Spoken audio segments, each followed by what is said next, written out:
Most people believe luck is random. They believe success happens because someone was in the right place at the right time. They believe wealth arrives by chance. They believe opportunity knocks on a few lucky doors and ignores the rest. But here's the truth no one tells you. Luck is rarely accidental. Luck is attracted. And the people who seem lucky often did something long before success arrived. Something invisible, uncomfortable, and deeply personal. Today, we are not talking about motivation. We are not talking about hustle. We are talking about the psychology of luck and how ordinary people create extraordinary outcomes by becoming the kind of person luck recognizes. To understand this, we will follow two real human stories. Not celebrities born into privilege, not overnight miracles, but two people who were rejected, doubted, underestimated, until life suddenly changed. And when it did, they were ready. Sara Blakely, the woman who failed her way into luck. Before Sara Blakely became the youngest self-made female billionaire, she was selling fax machines door to door. Every day she drove for hours. Every day she heard the same word, no. No interest, no time, no respect. She was rejected so often that most people would have quit within weeks. But Sara didn't, not because she was confident, not because she had a backup plan, but because of something her father taught her as a child. Every night at dinner, her father asked the same question. What did you fail at today? If Sara didn't have an answer, her father was disappointed. Failure wasn't punished in her house. Failure was celebrated, because failure meant effort. Failure meant courage. Failure meant growth. Without knowing it, Sara was being trained, not for success, but for luck. Because luck only shows up for people who are still standing after rejection. One morning, getting ready for work, Sara cut the feet off her pantyhose. She didn't like how traditional underwear looked under white pants. That small act, unremarkable, almost silly, became the seed of an idea. But here's what's important. Thousands of women had this problem. Millions complained about it. Only Sara did something about it. She didn't know fashion. She didn't know manufacturing. She didn't know business. But she knew one thing. Curiosity beats confidence. She spent nights researching fabrics. She cold-called manufacturers who hung up on her. She was laughed at, especially because she was a woman with no industry background. Yet she persisted. Years later, Oprah Winfrey mentioned Spanx on her show. Sales exploded overnight. The world called it luck. But what they didn't see was this. Luck didn't find Sara because she was special. Luck found her because she was prepared to recognize it. The first secret of attracting luck. Here is the first real secret. Luck is attracted to people who fail without quitting. Every rejection rewires your nervous system. Every setback builds tolerance for uncertainty. Every failure trains your mind to stay calm under pressure. Most people run from discomfort, but discomfort is where luck learns your name. Sara didn't become lucky when Oprah spoke her name. She became lucky years earlier, when she learned how to survive rejection without losing belief. This is why luck seems unfair. Because most people quit before luck arrives. Jack Ma, the man who attracted luck through humiliation. Now, let's travel to China. Jack Ma was rejected from university multiple times, rejected from jobs, including KFC, rejected by investors, rejected by Silicon Valley. He applied to Harvard 10 times, 10 rejections. He was told he was too small, too poor, too unqualified, too late. But Jack Ma understood something few people do. Rejection is not a verdict, it's training. He didn't ask, "Why does this keep happening to me?" He asked, "What is this preparing me for?" While others became bitter, Jack became curious. While others stopped trying, Jack kept learning. And when the internet arrived in China, what looked like luck to the outside world, Jack was ready. Alibaba was born. The second secret of attracting luck: identity precedes opportunity. Luck doesn't respond to desire. Luck responds to identity. Jack Ma acted like a leader long before he had a company. Sara Blakely acted like a creator long before she had a product. They didn't wait for permission. They became the person who would be needed when opportunity arrived. This is the mistake most people make. They wait to feel lucky before they act, but luck waits for action before it appears. Most people misunderstand luck. They think luck is random. They think luck belongs to the chosen few. They think luck arrives when you are finally ready. But when you study real lives, not motivational quotes, a different pattern appears. Luck does not arrive first. Movement arrives first. Luck is not a gift. It is a response. Sarah Blakely didn't wake up lucky. Jack Ma wasn't chosen by destiny.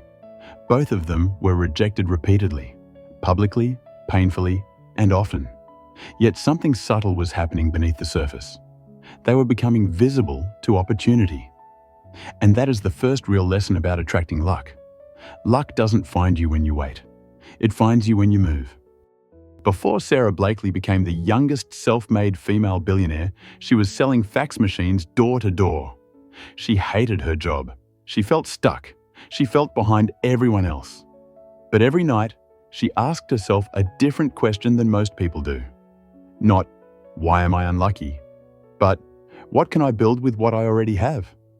With no background in fashion, no business degree, no investors, and no connections, she spent 2 years refining one simple idea. She failed constantly. Manufacturers rejected her. People laughed at her prototype. Some didn't even return her calls. Yet here is where the luck principle becomes clear. Sarah didn't interpret rejection as a stop sign. She treated it as navigation. Every no told her where to adjust. Every closed door narrowed her focus. Every small improvement sharpened her direction. And then, one day, a buyer from a major retailer listened. Not because Sarah was lucky, but because she had been showing up long enough for luck to recognize her.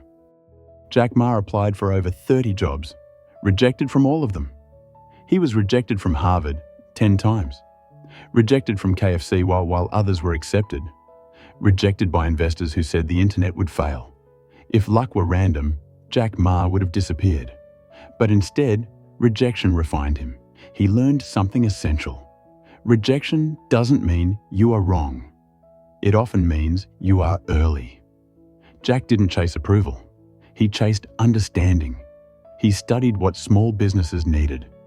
He listened more than he spoke. He focused on service before profit.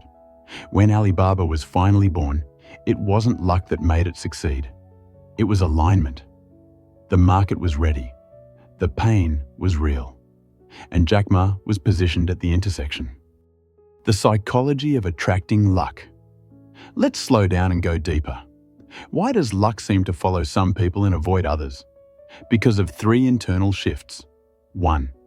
Identity shift. Sarah didn't see herself as a salesperson. Jack Ma didn't see himself as a failed applicant.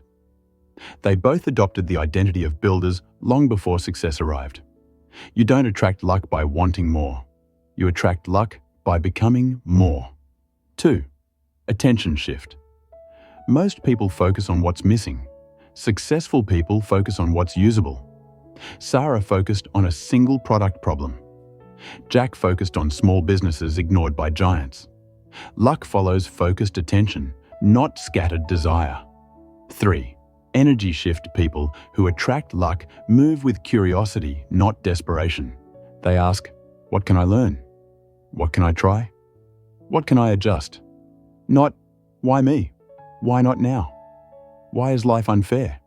Luck avoids bitterness. It responds to openness. Now let's bring this back to you. If luck is not random, if success is not reserved, then what can you do? Practically, starting today. Step 1. Reduce the gap between thinking and acting. Don't wait until you feel confident. Confidence is a side effect of movement. Sarah acted without certainty. Jack acted without validation. Action is the signal luck responds to. Step 2. Stay visible to opportunity. Luck cannot find you if you are hidden. Share your ideas. Build something small. Show your work. Speak up. Visibility doesn't guarantee success, but invisibility guarantees stagnation. Step 3. Redefine failure. Failure is not the opposite of luck. It is the pathway to it. Every rejection is data. Every setback is information.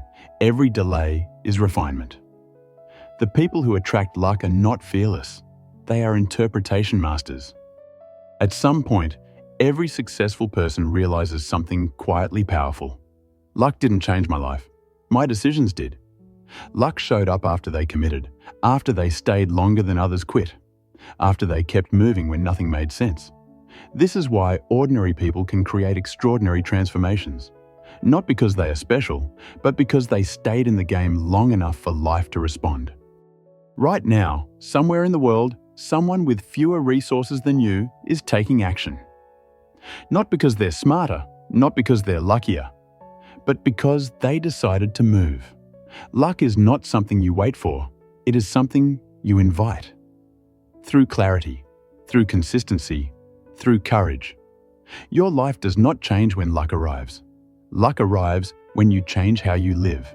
And maybe, just maybe, this is the moment you begin. If this story resonated with you, if it gave you a new way to see success, money, and opportunity, subscribe to this channel. Not for motivation, but for clarity. Here, we don't chase luck.